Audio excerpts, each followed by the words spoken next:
I think that President Trump's proposal is the first fresh idea in years, and it has the potential to change everything in Gaza. Otherwise, we can keep coming back to the same thing over and over. Same old, same old, same old. We leave, but Gaza becomes again reoccupied by these terrorists who use it as a base to attack Israel. And he comes forward and he says, let's have a new idea. We're going to finish Hamas off. And what happens then? Do you leave the people there with all that devastation? Do you say, well, they have to stay in, confined? Because nobody lets them leave.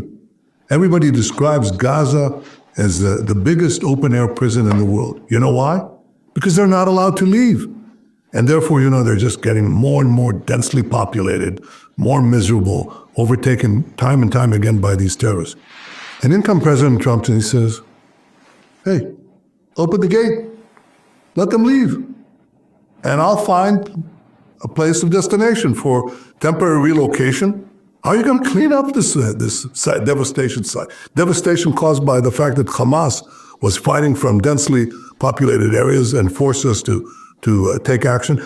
They're also devastated by their booby traps that they put there in every house. They detonate. A lot of this is self-inflicted.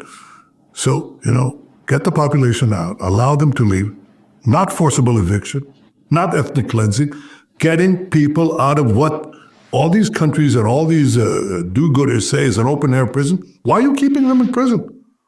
All that President Trump is saying, I want to open the gate and give them an option to relocate temporarily while we rebuild the place physically and while we also rebuild it in terms of de-radicalization. You want to come back? You have to disavow terrorism, but you can't come back. Of course, you have to get the destination. You have to get the destination so they can relocate somewhere. I think that's the real issue that is involved here. But I'll tell you, once you give them the option, they'll leave. You know how I know that? Because I got requests from Gaza before the war for people who wanted to leave. But they were locked because their neighbors, Egypt, wouldn't open the door. That's the truth. And you know something?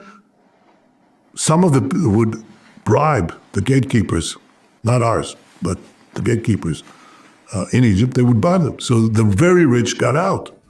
But those who wanted to leave couldn't leave. Give them an option.